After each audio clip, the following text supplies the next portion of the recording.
Chapter 11. Anne's Impression of Sunday School. "Well, how do you like them?" said Marilla. Anne was standing in the gable room looking solemnly at three new dresses spread out on the bed. One was of snuffy-colored gingham, which Marilla had been tempted to buy from a peddler the preceding summer because it looked so serviceable.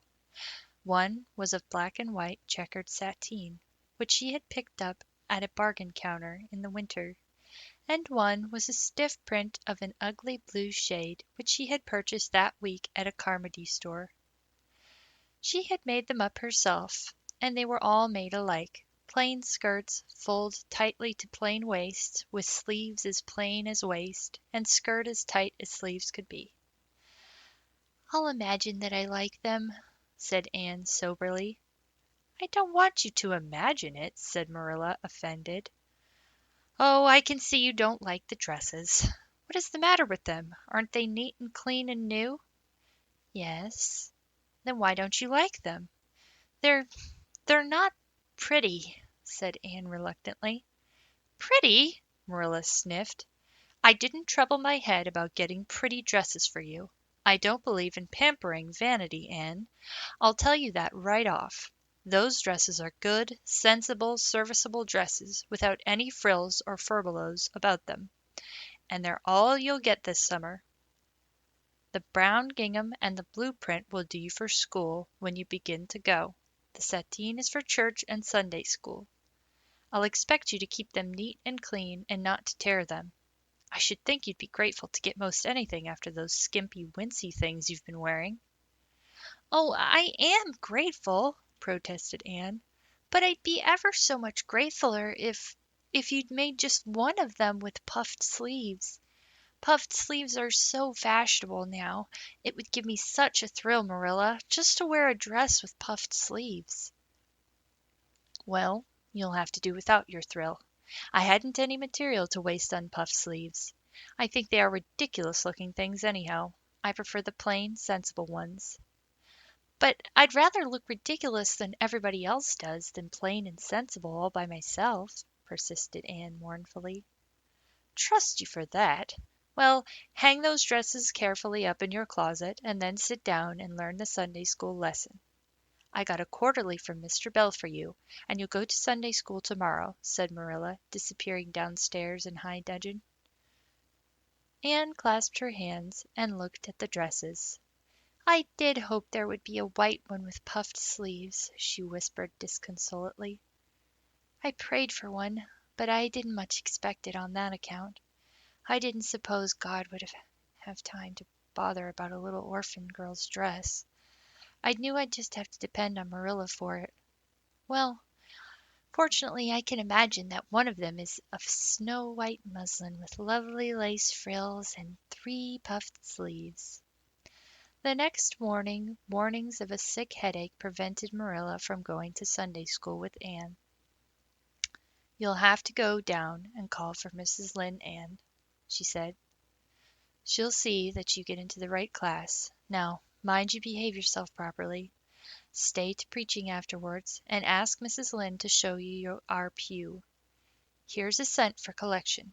Don't stare at people, and don't fidget. I shall expect you to tell me the text when you come home."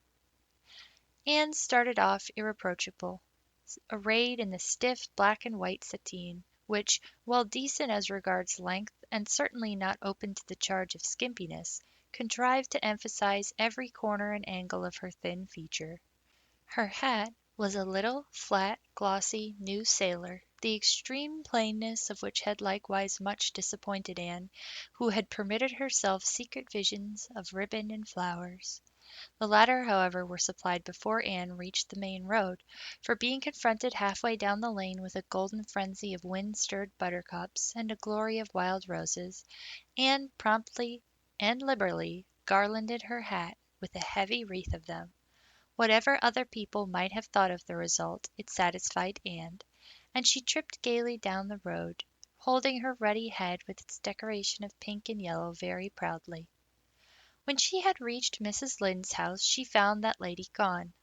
Nothing daunted, Anne proceeded onward to the church alone.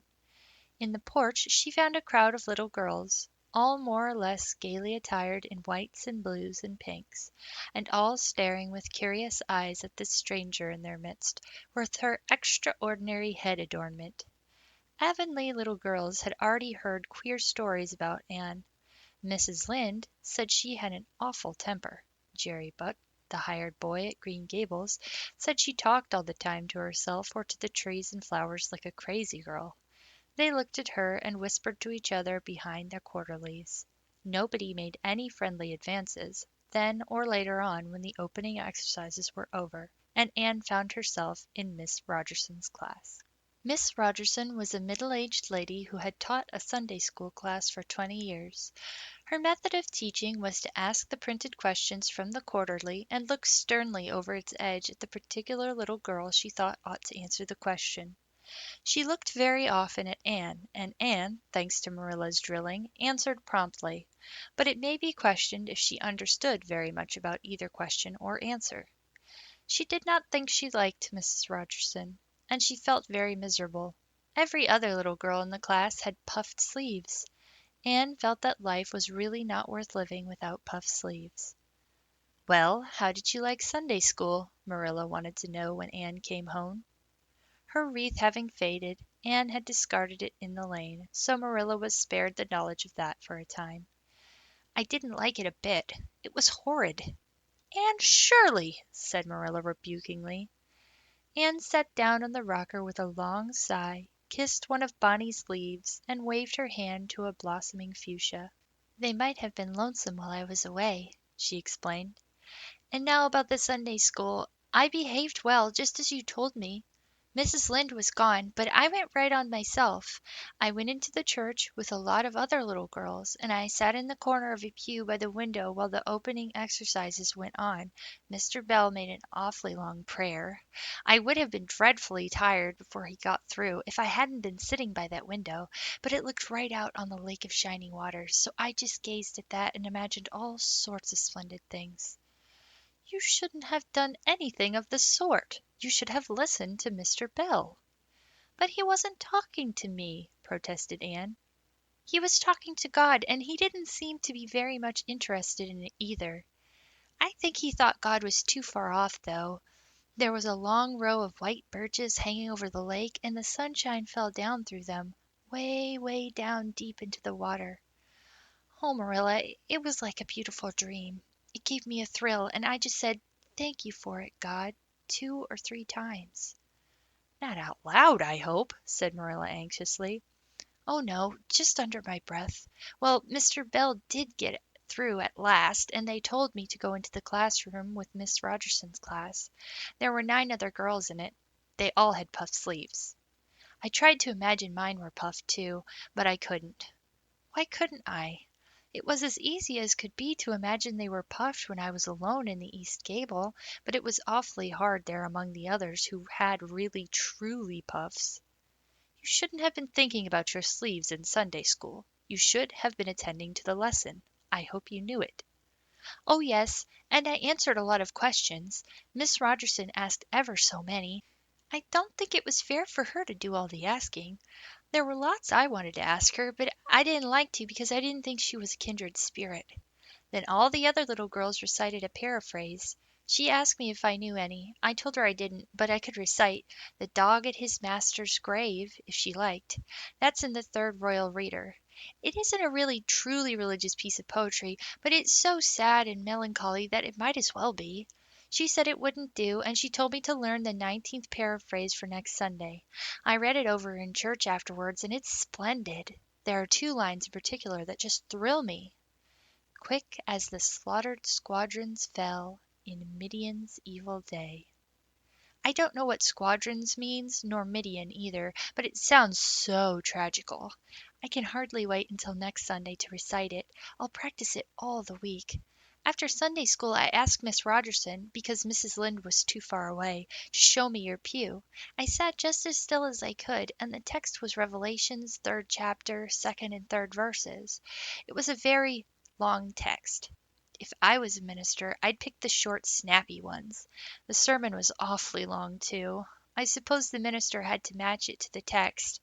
I didn't think he was a bit interesting. The trouble with him seems to be that he hasn't enough imagination. I didn't listen to him very much. I just let my thoughts run, and I thought of the most surprising things." Marilla felt helplessly that all this should be sternly reproved.